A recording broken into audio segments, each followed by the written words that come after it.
I guess I never thought I'd be sitting here typing this out. My name's Jason, and for the past 8 years, I thought I had a solid marriage with this woman, Sarah. We met in college, did the whole whirlwind romance thing, and got married just a year after graduating. Things were great for a while. We talked about starting a family, built a home together, and I thought I was living the dream.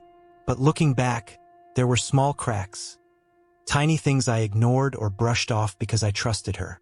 We used to have this ritual where we'd go for morning jogs together. But a few months ago, Sarah started skipping out on those. She said she was tired or had an early meeting. No big deal, right? People change. But it wasn't just that. She started being on her phone a lot more, laughing at messages she never shared with me, and there were a few times when she'd come home late, saying she was out with friends or working late. I'm not some naive fool, though. I noticed. I just didn't want to believe it. And man, if only I knew what I was in for. Everything came crashing down one random Tuesday evening. I was sitting on the couch, flipping through some pointless TV shows, while Sarah was upstairs working on her laptop. Something about her was off that night, and I could feel it. You know that gut feeling you get when something is horribly wrong? I had that gnawing at me for weeks by then, but I kept pushing it aside. But that night, I couldn't take it anymore. I decided to go upstairs and ask her directly what was going on. I don't know what I expected.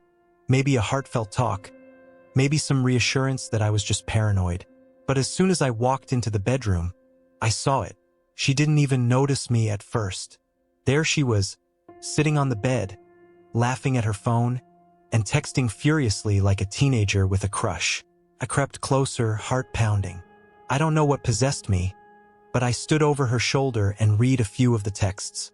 And there it was, in black and white, messages between her and some guy named Brad. Flirty, gross, disgusting messages that made my stomach turn. Stuff about how she couldn't wait to see him again and how the last time was so great and how she missed him. I felt like someone had just kicked me in the chest. My knees went weak. I must have made a sound because she turned around, phone still in hand, her face going from shocked to angry in seconds. "What the hell are you doing reading my messages?" she snapped, shoving her phone behind her like that would erase what I'd just seen. I was stunned, standing there like a damn statue, but the words tumbled out. "Who the hell is Brad, Sarah?" Her face twisted into this smug, awful smirk. That's when I knew, deep down, there was no denying it. I don't know what I expected. Tears, an apology, maybe even her trying to lie her way out of it. But instead, Sarah sat up straighter, crossed her arms, and gave me this cold, almost mocking look. "Brad? Oh, come on, Jason. Don't act like you didn't know something was up," she said. Like this was some big joke. "We've been off for months, and I needed something more. Brad gives me what you can't." That hit me like a slap in the face. My brain was racing, my heart pounding so hard I could barely hear anything over the rush of blood in my ears. What I can't? What the hell does that even mean? I snapped, feeling the anger bubbling up, threatening to boil over. She sighed, like I was some kind of inconvenience she had to deal with. "You've been boring, Jason. Predictable. You come home from work, sit on the couch, watch TV, and then go to bed. You've lost all your spark." I couldn't believe what I was hearing. This was the same woman who, just months ago, would tell me she loved the life we'd built together, the routines, the quiet moments. Now, suddenly, I was the problem because I wasn't exciting enough? "So your solution was to sleep with someone else?" I spat, fists clenching at my sides. Sarah didn't flinch. She shrugged. "I had needs. I swear I saw red." My mind was swimming with the sheer audacity of it all. How easily she dismissed everything we had, everything I had done to support her, care for her, love her. And now she was sitting here like she was the victim? "You've got some nerve, Sarah," I said, my voice shaking. "We took vows, in sickness and in health. You seriously expect me to stand by you now? After this?" She rolled her eyes, like I was some overdramatic fool. "Oh, please, Jason, don't make this more than it is. Brad is just A fling. It's not like I'm leaving you or anything. And anyway, you'll get over it. You always do. That was it. The moment I realized she wasn't just cheating. She didn't care. Not one bit. I don't think I've ever felt such a mix of emotions all at once. There was the anger, of course, that was the loudest, screaming at me to yell, to throw things, to walk out and never look back. But underneath that was this deep, raw hurt. 8 years I gave this woman my everything. I thought we were building a life, a future, something real. And here she was, sitting on our bed, the same bed we shared, telling me she had needs that I wasn't fulfilling. Like our whole marriage was just some side project to her. I couldn't even look at her for a moment. I just stared at the floor, feeling the weight of it all pressed down on me. The betrayal cut deep, deeper than I thought it would. It wasn't just about Brad, or the lies, or the cheating. It was the fact that she'd been living this double life, pretending everything was fine while she was out there. With him. Laughing, smiling, sharing moments that should have been ours. And then to throw it in my face like it was nothing? I started to say something, anything, but my throat felt tight, like all the words I wanted to say were choking me. How long, Sarah? I finally managed to get out. How long have you been sneaking around behind my back? She shrugged again, completely unfazed. A few months, maybe? Does it even matter? It's not like you noticed. You were too busy with your own little world to pay attention to me. That hurt. That really ****ing hurt. I'd been working long hours to make sure we had everything we needed. Paying the bills, handling the mortgage, even helping her with her damn side projects. But according to her, I was just too busy. Like none of that even mattered. It was like I was invisible. And the worst part? She didn't even seem sorry. She wasn't crying, or begging for forgiveness, or even trying to explain herself. She was just sitting there, arms crossed, like this was some inconvenience, like I was the problem for finding out. It hit me then. She wasn't just cheating. She was gone. The woman I married, the one I loved, she wasn't there anymore. This cold, detached person sitting in front of me wasn't the same Sarah who held my hand during tough times or whispered that she wanted to grow old together. That Sarah was long gone, and in her place was someone I didn't recognize. I stood there, feeling like the floor had been ripped out from under me, while she just waited, like she was waiting for me to move on, to get over it so she could go back to her double life. I don't know how long I stood there, staring at her, my mind spinning with everything she'd just thrown at me. The anger was still there, simmering just beneath the surface, but it was drowned out by this overwhelming wave of disbelief. How did we get here? How did I get here, standing in front of a woman I no longer recognized, wondering if any of the last 8 years had even been real? The room felt too small, too suffocating, so I turned on my heel and walked out. I needed air. I needed to think. As I stormed down the stairs, I heard her call after me, her voice annoyingly calm, as if this was just a minor bump in the road. Where are you going, Jason? You can't just leave. Don't be so dramatic. Dramatic? That word hit me hard. My wife cheats on me for months, laughs about it, and I'm the one being dramatic? It was like she wasn't even capable of understanding what she had done to me, to us. I grabbed my keys and left, slamming the door behind me. I drove around for what felt like hours, my thoughts running wild. My hands gripping the wheel so tight my knuckles turned white.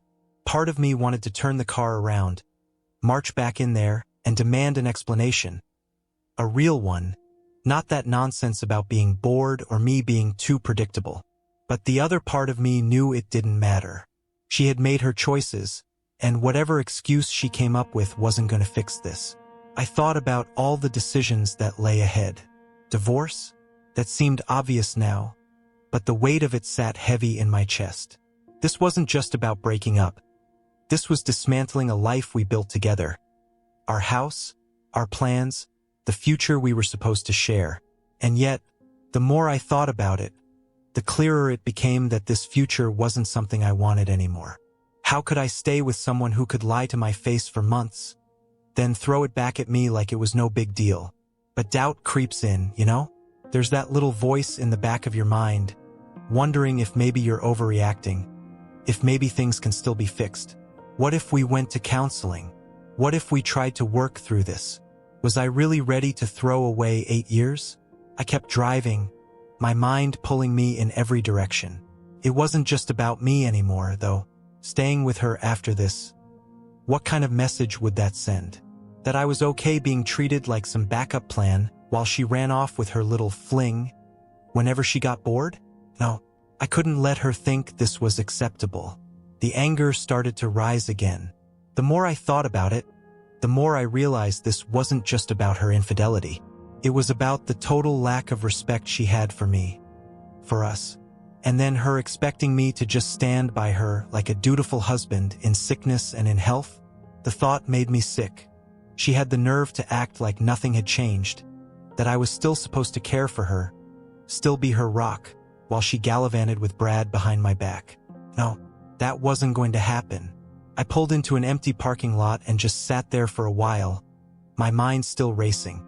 Divorce was the only answer, but the question was how. How was I going to handle this? I couldn't just let her walk all over me.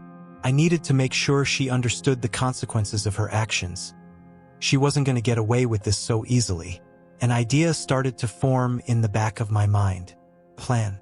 A way to make sure Sarah understood just how badly she had screwed up. By the time I got home, my mind was made up. I wasn't going to be the fool she thought I was, waiting around for her to come back from her little adventures. No, I was going to make sure Sarah felt the full weight of what she'd done. I walked in, and there she was, lounging on the couch like nothing had happened. She glanced up at me, almost bored. "Are you done sulking?" she asked, like I was a child who'd thrown a tantrum. I ignored her and went straight to the bedroom. I grabbed a suitcase from the closet and started packing. She followed me in, leaning against the doorframe. "What are you doing, Jason?" I zipped up the suitcase, calm as I could be. "I'm leaving, Sarah, and I'm filing for divorce." Her eyes widened slightly, and for the first time, I saw a flicker of panic. "Wait, you're serious?" I just nodded, brushing past her as I headed for the door. "Yeah, and you'll be hearing from my lawyer. Enjoy your fling, Sarah. It's all you've got left." And with that, I walked out, leaving her standing there, speechless. In the days that followed, I didn't just sit around and wait for the dust to settle. No, I had something else in mind. Sarah might have thought she'd get off easy, but I was done playing nice. I wanted her to feel the consequences of her betrayal, and I had just the way to do it. See, I knew some things about her precious Brad, things she probably didn't think I'd ever find out. I may have played it cool during our confrontation, but in the background, I was putting the pieces together. Brad wasn't just some random guy, he was married too, with kids. Sarah had no idea I knew that. I reached out to Brad's wife, Nicole. I'd found her on social media, and it didn't take long to get in touch. I sent her screenshots of the messages between Sarah and Brad. Felt a little cruel, but she deserved to know just like I did. She was devastated, of course, but grateful that I told her. And Brad? Well, let's just say he wasn't going to get away unscathed either. Within days, their affair came crashing down. Nicole kicked Brad out, and from what I heard, she was taking him to the cleaners. As for Sarah, oh, she wasn't expecting that. She showed up at the house one evening, banging on the door, yelling about how I'd ruined everything. I just stood there, smiling, as she screamed on the front porch. "You brought this on yourself, Sarah?" I said, watching her face twist with anger. "I told you, there are consequences." After that, things spiraled out of control for Sarah. She lost Brad, and from what I heard, he wasn't keen on keeping things going with her after his life blew up. Suddenly, she was left standing in the wreckage of the mess she'd made, and it was clear she had no idea how to fix it. She tried calling me, texting me, sending long, rambling messages about how she made a mistake and how she was sorry, but I was past the point of caring. The more she tried to worm her way back into my life, the more pathetic she seemed. She wasn't apologizing because she regretted what she'd done. She was apologizing because she got caught, and because her little fantasy had fallen apart. She expected me to pick up the pieces like always. One night, she showed up at the house again. This time, she was crying, her usual smugness gone. "Jason, please, we can work this out. We promised. In sickness and in health, right?" I stared at her, feeling nothing but cold detachment. The audacity of her using that vow after everything she'd done. "You really think I'm going to stand by you after all this? After you threw me away like I didn't matter?" She sobbed, trying to reach for me, but I stepped back. "It's over, Sarah. You made your choice. Now live with it." She left that night, defeated and broken, and for the first time in months, I felt free. It's been a few months since that final night, and I've had time to think about everything, about Sarah, the betrayal, and the life we'd built that crumbled so fast. At first, I went through all the usual emotions: anger, sadness, bitterness. But now I feel something else: relief. Sarah expected me to be there for her, even after everything, to care for her in sickness and in health. But that vow wasn't a free pass to destroy the trust we'd built. She threw away our marriage for a fling, and when it all came crashing down, she wanted me to pick up the pieces. But I'm not her safety net anymore. I've learned a lot from this mess. The most important thing? Respect and trust are the foundation of any relationship. Without that, you're just going through the motions, living with someone you don't even recognize. Sarah never respected me, and she proved that with every lie, every betrayal. If I could give advice to anyone in a similar situation, it'd be this: trust your gut. If something feels wrong, don't ignore it. And when someone shows you who they truly are, believe them. Don't waste time trying to fix something that's already broken beyond repair. Life is too short to stay with someone who doesn't value you. As for me, I'm moving on, taking control of my life again. I don't know what the future holds, but I'm ready for it without Sarah.